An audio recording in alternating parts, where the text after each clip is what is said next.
Good to go. All right. So, hello everyone. I'm here with Girish Kirtan. Did I say that right? You did. It's Yeah. usually just Garish. I'm one of those one name kind of You're those guys. one name people. Yeah. Awesome. And it's a pleasure to be with you. I've known about you for Me a too, long Mike. time, Mm. and but our paths haven't crossed, and so I'm so excited that you're going to be in the New England area and be able to come to Roots to Wings in early February, the 7th and 8th. You're going to be with us for 2 dates, and I'm really excited about that. Me too. I've been hearing about Roots to Wings forever, and I'm shocked it took this long to make it happen, but here we are. Yeah, yeah. Finally, 2025, the year of new things, right? So, It is, yeah. And this is one of those good new things. so, uh, so you're here for two things. You're here for Kirtan on the 7th, and Friday. everybody knows what that is and what that's all about. But how do you think of your offering that you bring?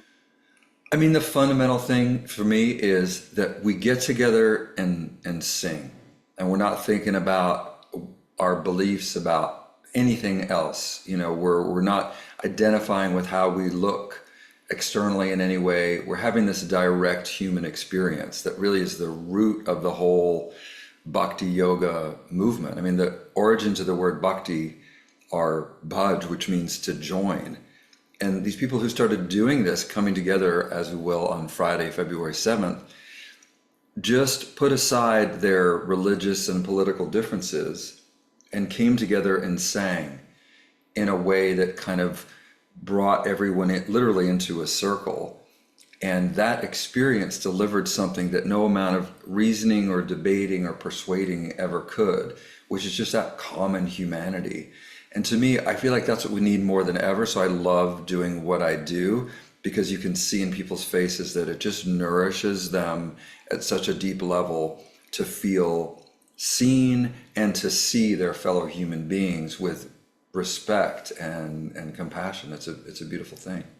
And what would you say to, because Ram Dass, I think, said it best, the Western mind is so leading of the intellect, we tend to buy where we ought to be before we're there. So people want to know what they're going to get. But what would you say to the person who might be sort of on the fence about, coming?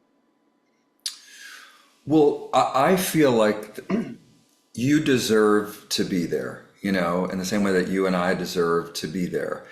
I think of it as self-care, and it's a reasonably low bar, the ticket cost to get there.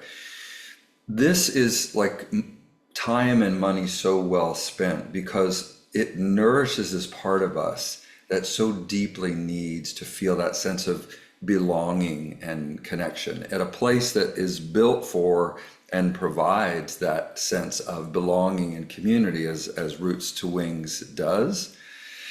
And so it's not about a belief, it's not about a concept or joining some particular club. It's just this fundamental come as you are experience of music with the intention of bringing a sense of love and connection, and it's a powerfully healing thing. Yeah. Shared experience of love and connection. I think that's really what it's all Yeah. about, and what we want to create, and create events and programs at Roots to Wings that give people a Yep. chance to do that. At the Exactly. end of this video, there'll be we might get a little sound bite from you to get an idea of what it sounds like. It won't be the full kirtan effect, but Exactly. below there'll be links to Grish's information that he's got on social media and on his website where you can watch him live and perform some great stuff out there. I've been traveling through that a little bit since we've reconnected, and it's some great stuff out there. Thank you. The second event that we're doing is a Prana Rising event, and it's one that I'm really excited about, and I'm hoping people will come out and support that because really singing, chanting, doing yoga, meditating, sex, tai chi, qigong, all of that is to stimulate the flow of energy in the body, really, essentially. And what in my experience, when we stimulate that flow of energy in the body, that's where we come to presence, and when we're in presence, we can experience love. And so the next day after the music event, we're going to get together. And Girish had offered. We had shared a common interest in cold dipping and pranayam, and he's got a unique offering that he brings to folks. And I was very curious about that. To bring that to Roots to Wings, maybe get a little bit of a different perspective on how we can approach that from some of the work that in your experiences. So Prana Rising, tell us a little bit about that event and Yeah. what you're envisioning for us with that event. Yeah. Well, basically, the sort of like catchphrase is transformational breathwork and yoga of the voice. Hmm. And this is, again, a come as you are experience to enjoy some of the most impactful and transformational breathwork I've ever discovered. Something based on a Tibetan practice called the breath of life. And this is something I've been doing for many years now. It's a total game changer. It's a series of 9 very specific pranayamas and movements that flow in this alchemical cycle to deliver an incredibly energizing and enhancing and balancing effect on the body, mind, and spirit. And that segues beautifully into exploring the use of the voice for health, wellness, and healing. And that also is a very much come as you are sort of practice, learning to love our voice and thus ourselves just as we are. And along with that, learning some tools to open up more authenticity, more presence, more power in the voice in a completely natural and authentic way by exploring vocal yoga practices. Nobody's going to be put on the spot and asked to perform. It's sort of the opposite of performance. And it's about finding that place of authenticity where we're free of both inner and outer judgment, using our voice as a tool to come home to ourselves. You know, Swami Kripalu, I was trained in the Kripalu tradition. That's where I did my yoga training, and I still travel with a lot of those ex-Kripalu folks or old Kripalu folks. And Swami Kripalu was reported to have said that the practice of pranayama is 1,000 times more beneficial than simply doing yoga postures alone. And I think it's a part of a holistic yoga practice that people often miss the real power of pranayama. I feel like in my own life, I really didn't tap into the true power of yoga until I began to really play with yogic breathing. This is so essential. And for people listening, this is a practice that only requires about 10 minutes of your day, and guaranteed it will change your life. It's so impactful. The whole practice of Kriya Yoga, the yoga of energy and vibration, is the heart of what you're just talking about, Mike. And this delivers. I've heard this phrase and it captures it so well. The breath speaks a language that the body and mind understand.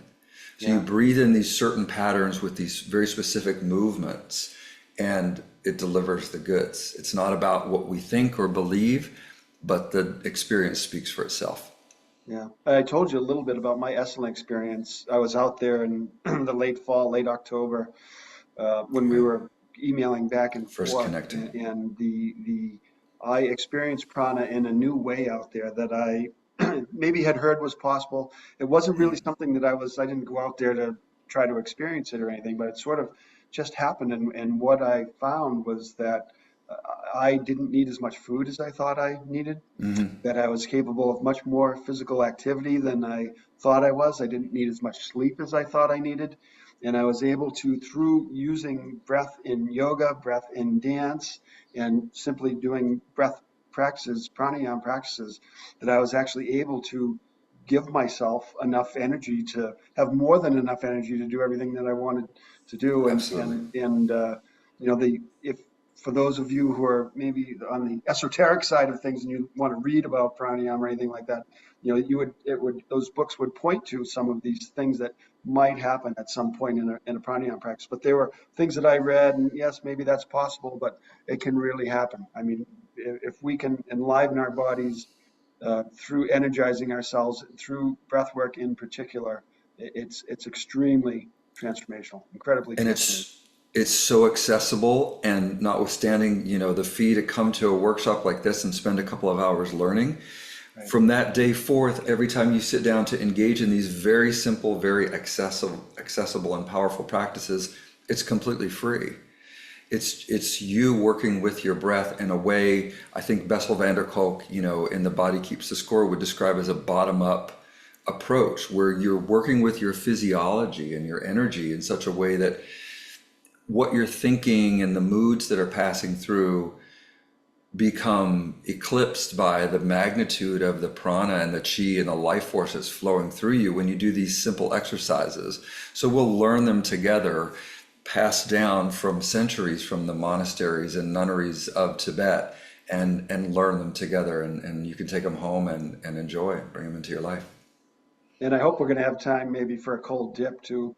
At least you and Heck I. And yeah. if anybody else wants to join us, I don't know what the weather's going to be Totally like, optional. or what the ocean will be like. Totally optional. We're still Exactly. going. We're still going in, and yeah. So really exciting stuff.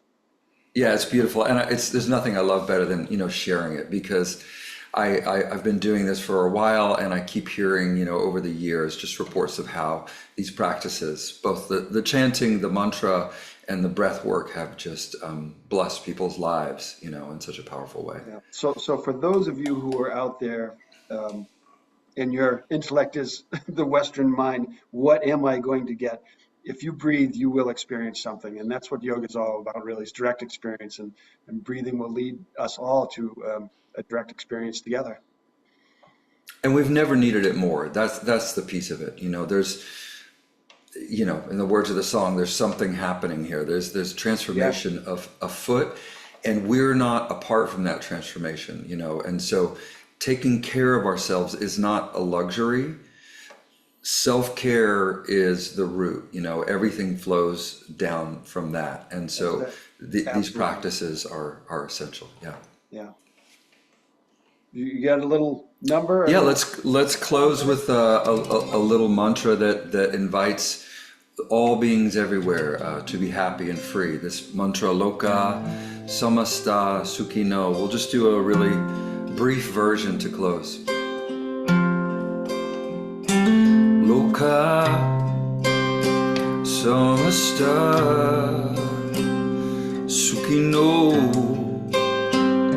Bhavantu. Lokah Samostah Sukhino Bhavantu. Lokah Samostah Sukhino Bhavantu. Lokah Samostah Sukhino Bhavantu.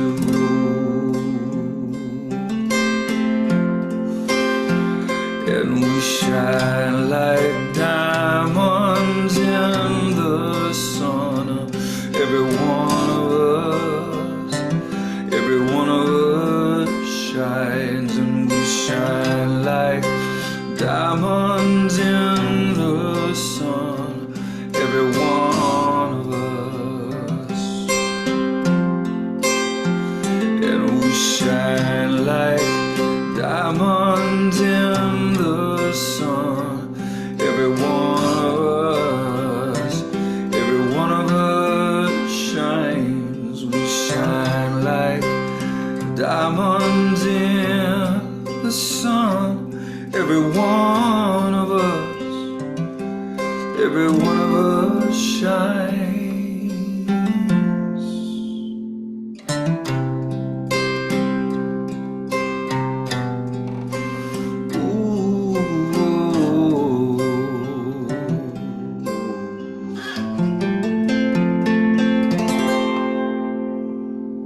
Wow. I Thanks for feel it. listening. Such an honor to share this even brief space with you, and I can't wait to see Likewise. you. And for anybody else, if you want to sign up for either one of those events or any of the events that Girish is offering in the New England area, the links will be below how you can find out more information about that. And we'll see you soon. Can't wait. Thanks, Mike. See everybody. See you there. Namaste.